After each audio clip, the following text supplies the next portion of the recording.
Hello, everyone. It's Megan again. Long time no talk.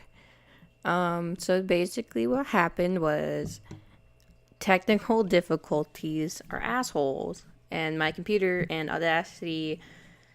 It was a mess, but the footage of our past two sessions got deleted, unfortunately. But lesson learned. So I figured I'd just make this short video as like a recap of everything that happened over the past two sessions. So you guys aren't confused the next time we upload an episode. We'll also do probably a little recap right before the episode. Sorry if it's kind of boring. I'm just reading the notes Casey took because she's the best note taker. Okay. So last we left off, we were at a strange island, thanks to Dern. And we started off the session with Dern's funeral. Turtle Man, as Casey writes, makes a speech. A gnome woman taking it hard. Dern was actually a magical item creator, and the gnome girl was named Sydney and is now the new magical items creator. And I can't say the name right. In Vasilis, yeah. So she was Dern's understudy. Plato ends up telling us about the SAT that everyone has to take in order to become a part of this like secret society. There are 3 parts: writing, skills, and sparring. There are 12 people, 10 humanoids, plus Ronry and a penguin. At the beginning of the test, everyone is handed blue books, making intelligence rolls. Just a disclosure, I rolled very badly this entire session. I think I was cursed by someone, but I definitely, I'm not exaggerating, I rolled 10 ones. It was that bad. So Pitch did not do good at all. And it's not my fault. Okay. Father Abaddon picks a... Oh, this skipped ahead. I should read this before I actually do things. So basically, it was this intelligence roll basically for the test books. And then it was kind of a showing off of skills thing, like in that one part of the Hunger Games. Father Abaddon went first and picks up 260 pounds. Newton, a dwarf druid, entwined roots. Casey just wrote Pitch didn't do so well. Yeah, I didn't. I don't even want to try to explain what I was trying to do. It just didn't go well. Roy did awesome. I think he played the violin. Father Abaddon did well. Hill did above average. Ronry did well. Gimme lays out some trees. Thalvo hits origami swan. Oh, Thalvo made an origami swan and hit it on the judge's table with his arrow. And Casey wrote cool AF. The Dragonborn does some ice spectacle. Penguin does strike in bowling pins. And then the final part of the SATs was battle time, where everyone was going to get split up into pairs and fight each other. Pitch was paired up with Sodalin, who was the Dragonborn. And Thalvo was paired up with Luther, who was a monk, and they fought each other. Pitch did very bad. Yeah, Pitch rolled 2 or 3 ones, and twice on the fumble chart, she got you lose your weapon. So it did not go well. And the monk was a pacifist, so he wasn't even fighting. He was just pushing people. It was very sad. But Pitch protected Sodalin at the end, so that really shows her character. This is a really biased recap. But yeah, Thalvo and Luther won that round.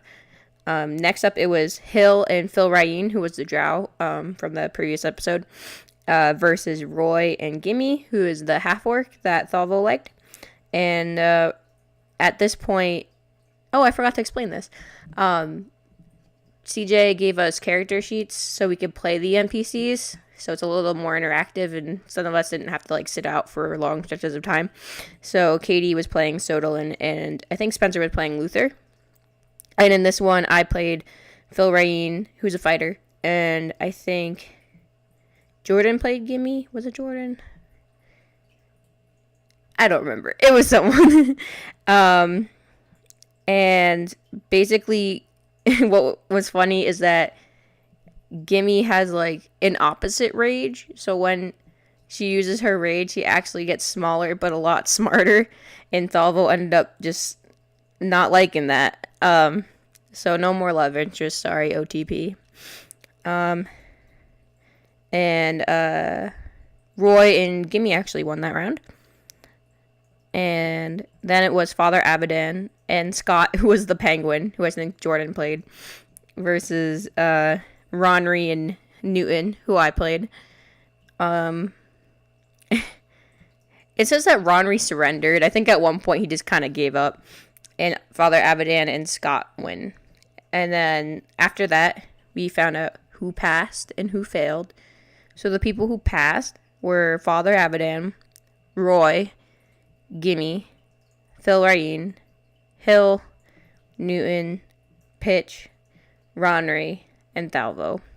Basically, Pitch was picked because the other one was a penguin and the other one was a pacifist, and Soderlund just didn't do well. So Pitch got in by default. The day ends and they go about to get their assignments.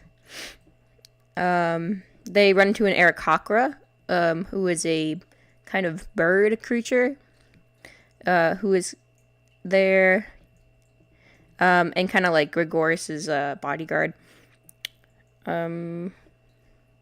Eddie is the name of the bird person. Gimme gets a solo mission, and we get a family tree of the Bazellis to pick our target. And then everyone gets to go and kind of get a cool magical item from Sydney. Hill gets Fire Breath Potion. Thalvo gets a Helm of Comprehending Languages. Father Abadan gets a Cap of Breathing Underwater. Pitch gets a Wand of Detect Magic. Ronry gets a Potion of Healing 2d4 plus 2. And Roy gets a Potion of Growth. And then everyone goes to bed. And it's now Wednesday. And they wake up and have brunch and invite Orenthal, who is the very stressed out person.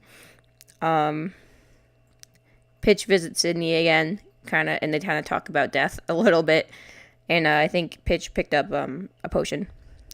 Thalvo and Ronry, they talk on a cliff, and Gregorius overhears them. Thalvo was talking about how he feared drowning. Or suffocating. I might have to clarify that with Casey. Roy goes to a training ground, and Philorine is there. And Philorine helps him learn how to fight. And it was it was really gay. It was like that good shit. And I think Roy is now crushing hard. Roy also runs into an old friend named Tim. And they talk about their past. And Father Abadan finds someone in town to spread the good word of the flying spaghetti monster. And at the end, after Pitch didn't do so well on all the tests, she goes to a holy ground and kind of tells her God if she's not going to help her, then she doesn't need her, and abandons her holy symbol. And that's everything you missed on Glee. Our next episode up is a one-shot that I DM'd, a Monster of the Week. It'll probably be 2 parts, and I'll probably put them up like a day after each other because we haven't put up a lot of content lately. And then after that, we will go back to regular session, and every now and then we'll put up episodes of one-shot that everyone DMs. Everyone has an idea of what they want to do for their one-shot. It's just kind of like a fun thing, so like shake things up a little bit. But thanks for listening. Sorry if this recap was really boring. I tried. I'm tired. Good night.